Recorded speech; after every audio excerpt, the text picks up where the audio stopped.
राहुल लाल जी, आपके पास आना चाहूंगा। गाजीपुर को लेकर के एनडीए तय नहीं कर पा रही है कि किसको उतारेगी, लेकिन इस सब के बीच सुभाषपा के राष्ट्रीय अध्यक्ष ओम प्रकाश राजभर द्वारा यह कहना कि वो ब्रजेश सिंह से बात कर रहे हैं और ब्रजेश सिंह को वो चुनावी मैदान में उतार सकते हैं। दिलचस्प बात यह है कि सुभाषपा से ही मुख्तार अंसारी के बेटे अब्बास अंसारी भी विधायक हैं। इस बारे में वो जरूर कहते हैं कि सुभाषपा के सिंबल से हैं, लेकिन वो समाजवादी पार्टी के विधायक हैं। दूसरी तरफ ओम प्रकाश राजभर ब्रजेश सिंह के पास भी जा रहे हैं, उनसे भी मुलाकात कर रहे हैं, उनको भी चुनावी मैदान में उतारने की कोशिश में। क्या माना जाए, गाजीपुर में अफजाल अंसारी को टक्कर देने के लिए सुभाषपा के राष्ट्रीय अध्यक्ष जिस नाम की चर्चा कर रहे हैं, क्या आपको लगता है कि बीजेपी कभी इस बात को अप्रूव करेगी? क्या इनके सामने अफजाल अंसारी के सामने टक्कर देने के लिए ब्रजेश सिंह को बीजेपी उपयुक्त उम्मीदवार समझेगी? अगर यह सीट सुभाषपा के कोटे में जाती है, जिस ओर इशारा बार बार ओम प्रकाश राजभर कर रहे हैं, तो क्या चुनाव में इन दोनों के बीच की लड़ाई को आप किस तरीके से देख रहे हैं? पंकज जी, देखिए, ओम प्रकाश राजभर जी के बयान को अगर मैं देखूं, देखिए वो 3 लोकसभा सीटें शुरुआत से मांग रहे थे भारतीय जनता पार्टी से। घोसी, गाजीपुर और सलेमपुर, ये तीनों के ऊपर उनकी दावेदारी शुरुआत के समय से ही चल रही थी। तो चूंकि अब तक गाजीपुर में भारतीय जनता पार्टी ने अपने प्रत्याशी घोषित नहीं किए हैं, तो उन्हें ये मौका लग रहा है कि हो सकता है कि अगर वहां पे ब्रजेश सिंह के नाम पे अगर बीजेपी सहमत हो जाए, तो वैसे स्थिति में चूंकि बीजेपी एक बड़ी पार्टी है, वो इस प्रकार के जो है कि आपराधिक पृष्ठभूमि के व्यक्ति को सीधे सीधे टिकट देने से बचेगी। वैसे स्थिति में हम टिकट दे देंगे। लेकिन अगर उनके बयानों को देखें तो उनके फरवरी में उनकी मुलाकात जरूर ब्रजेश सिंह से हुई थी, लेकिन पिछले नवंबर दिसंबर से ही वो लगातार ओम प्रकाश राजभर ये बयान दे रहे हैं।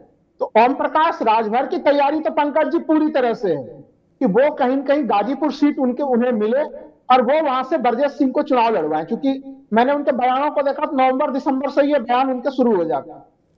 लेकिन क्या भारतीय जनता पार्टी इसके लिए तैयार है? हमें लग रहा है कि भारतीय जनता पार्टी जो है वो अभी भी उनके विकल्पों में अभी ब्रजेश सिंह नंबर 1 के विकल्प अभी तक उभर के नहीं आए।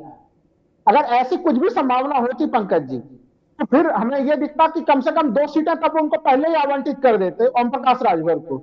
हाँ, अब ओम प्रकाश राजभर बदले हुए परिस्थिति में, क्योंकि जब मुख्तार अंसारी का पूरा ये घटनाक्रम घटा और उसके बाद अब बदले हुए परिस्थिति में लग रहा है उन्हें कि हम बीजेपी को फिर से मनाने में सक्षम हो जाएंगे। क्योंकि बीजेपी में जो अभी भी हमें लग रहा है कि जो मनोज सिन्हा के बेटे हैं अभिनव सिन्हा, वो वहां पे कहीं न कहीं पहले नंबर के पसंद में चल रहे हैं। तो अब लेकिन ये बीजेपी के लिए कि ये पंकज जी ये सिचुएशन भी उत्पन्न करता है कि बगल में प्रधानमंत्री जी की कंस्टिट्यूएंसी है और बीजेपी जिस तरह से एक एक सीट पे वो देखना चाह रही है कि उसे हार का सामना ना करना पड़े, वो मजबूत कैंडिडेट उतारे। और यहाँ पे कैंडिडेट को उतारने के लिए, कैंडिडेट को लेने के लिए काफी समय भी बीजेपी लगा रही है। उस स्थिति में अगर बीजेपी को उधर के दूसरे कोई विनिंग ऑप्शन नहीं मिलेंगे, तो बीजेपी आखिरी विनिंग ऑप्शन के रूप में ही इसे इस्तेमाल करेगी। जहां तक बीजेपी के पूरे राजनीति को देखने से समझ में आ रहा है कि वो प्रथम दृष्टिया तो अगर इस विकल्प को स्वीकार करना होता तो ये विकल्प ओम प्रकाश राजभर पहले से ही दे रहे थे पंकज जी। ये विकल्प पहले से ही दे रहे थे। आपको लग रहा है कि बीजेपी इस चीज को अप्रूव करेगी? खास तौर पर मैं इसलिए आपसे पूछ रहा हूं कि याद करिए जे अस्पताल का वो कांड जिसमें उन्होंने शैलेश हल्दर की हत्या की थी। कहा यह जाता है कि अरुण गवली गैंग का था और दाऊद का विरोधी था। तो उस समय बताया गया था कि ब्रजेश सिंह का कनेक्शन दाऊद से भी है। इस तरह की भी चर्चा जोरों पर आई। आपको नहीं लगता है कि अगर सुभाषपा से इनको उतारा जाता है तो यह आरोप बीजेपी पर जोरदार तरीके से लगेगा?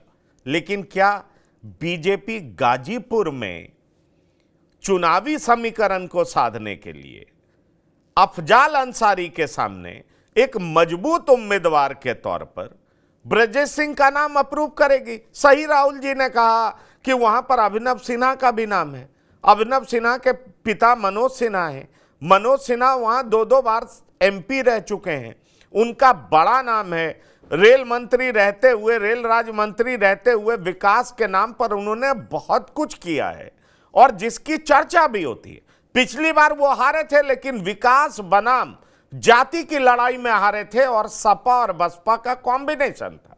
ऐसे में जिस तरीके से अभिनव सिन्हा वहां पर मेहनत करते हुए दिखाई पड़ रहे हैं, क्या बीजेपी ये सीट सुभाषपा को दे देगी? और सुभाषपा को दे भी देगी तो क्या सुभाषपा को परमिट करेगी कि ब्रजेश सिंह को उम्मीदवार के तौर पर मैदान में उतारे? देखिए, मुझे नहीं लगता कि ओम प्रकाश राजभर की हैसियत पूर्वांचल में ऐसे योद्धाओं के बीच संतुलन बनाने की हो सकती है। अब्बास अंसारी किस पार्टी से चुनाव लड़े और जीते?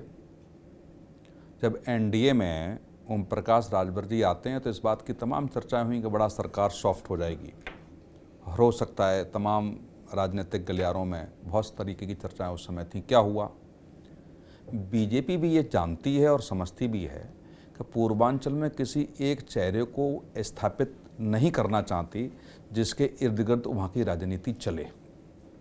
पूर्वांचल की राजनीति आप देखेंगे बड़े दिग्गज रहे, उनका किला पहली बार भारतीय जनता पार्टी ध्वस्त कर पाई है।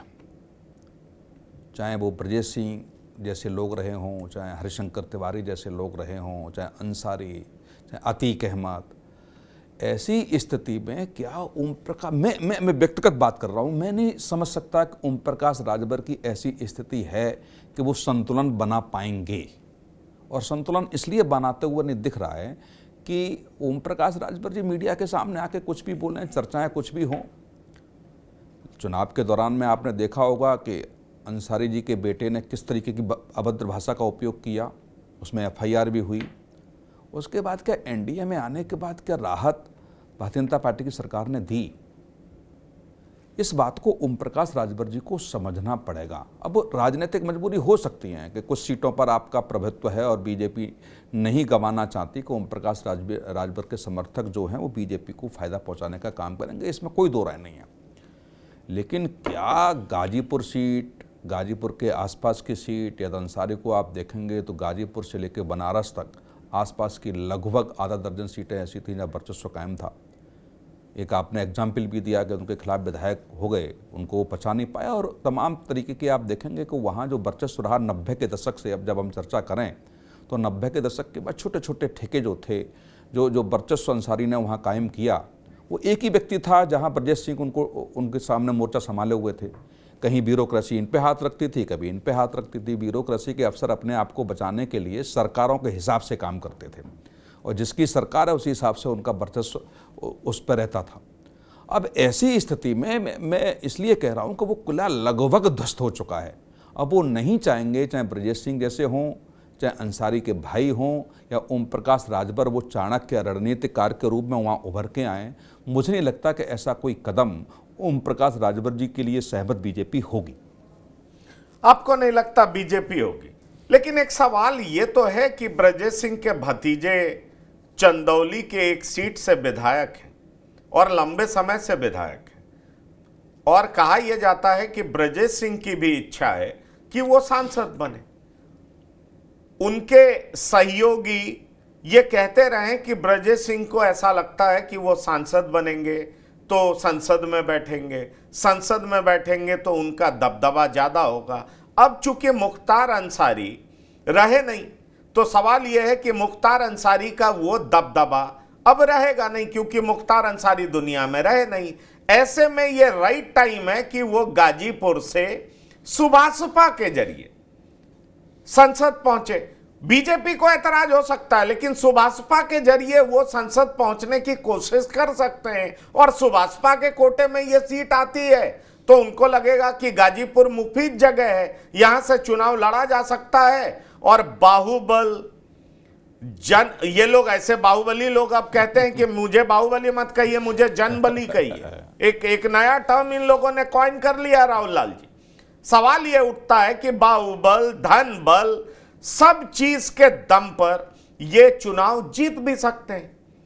और खास तौर पर अफजाल अंसारी के विरोध में जो लोग बाहर नहीं निकलते थे, जिन लोगों ने मुख्तार अंसारी की मौत के बाद दिवाली मनाई, उन लोगों का साथ इनको खुल करके मिलेगा और ऐसे में इनकी जीत भी हो सकती है, क्योंकि एनडीए के पक्ष में माहौल है, ऐसा कहा भी जा रहा है। इसको बुनाने की ये कोशिश भी करेंगे। आप क्या कहते हैं?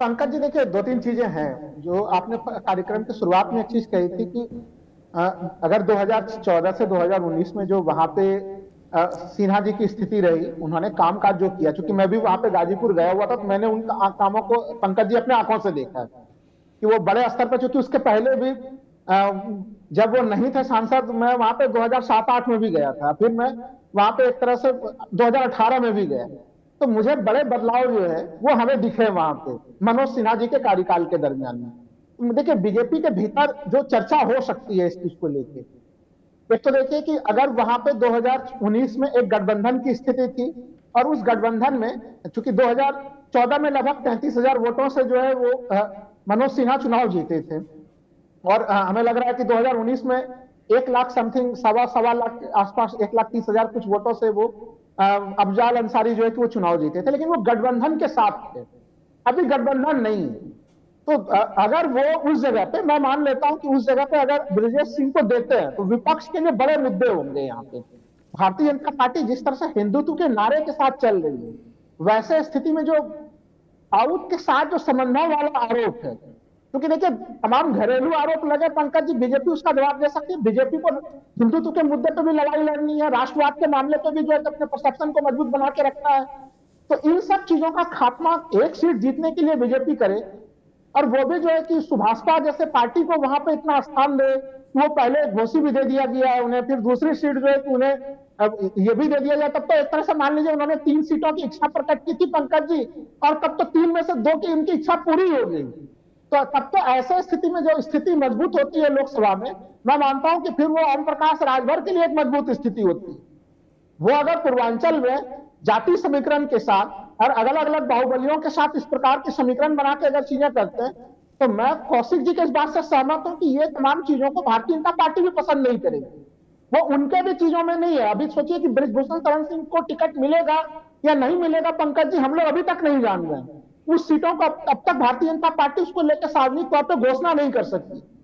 तो ऐसे स्थिति में नए नए जगह पर फिर से जो है कि जिन लोगों को काफी हद तक जिनका पॉलिटिकल कद कम हो चुका है, जिन बाहुबलियों का, उनके पॉलिटिकल कद को फिर से बढ़ा के अपने ही पैर पे कुल्हाड़ी मारने का काम बीजेपी करेगी, क्योंकि नुकसान कई सारे हैं। एक, अगर उन्हें टिकट देती है बीजेपी, तो एक सीट हो सकता है कि आप जीत भी जाएं, लेकिन उस एक सीट के जीतने के एवज में जो Bharatiya Janata party national level पे उसे पूरे देश में चुनाव लड़ना है, वैसे स्थिति में उनके हिंदुत्व के ऊपर एक तरह से उनके ऊपर खतरा उत्पन्न होना, राष्ट्रवाद के ऊपर खतरा उत्पन्न होना, और फिर बीजेपी बड़ी पार्टी है, बाहुबलियों को लेकर तमाम तरह के जो उन्होंने परसेप्शन बनाया है, वो परसेप्शन भी ध्वस्त होगा। क्योंकि देखिए इस पूरे मामले में गाजीपुर को लेकर अगर मैं बात करूं, देखिए अफजाल अंसारी को लेकर समाजवादी पार्टी बड़ी प्रसन्न हुई है, लेकिन कहीं कहीं अखिलेश यादव की एक वो भी छवि थी पंकज जी, जब यह माना जाता था कि अखिलेश यादव जो है कि कहीं कहीं बाहुबलियों से दूरी बनाते थे। उस जमाने में सोचिए कि जो अंसारी बंधु थे, इन लोगों ने पार्टी का निर्माण किया था, उस पार्टी का विलय जब शिवपाल यादव ने समाजवादी पार्टी में कराने का निर्णय लिया था, कितना ज्यादा बवाल मचा था।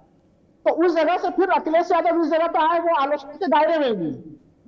चलिए अखिलेश यादव तो उत्तर प्रदेश की राजनीति करनी है, लेकिन भारतीय जनता पार्टी अगर नेशनल पार्टी हो कि वो उसी धर्मे पे जाएगी, हमें लग रहा है कि ऐसा कदम बीजेपी उठाएगी नहीं, ना तो ऐसा कदम उन्हें उठाने की जरूरत भी नजर नहीं आ रही।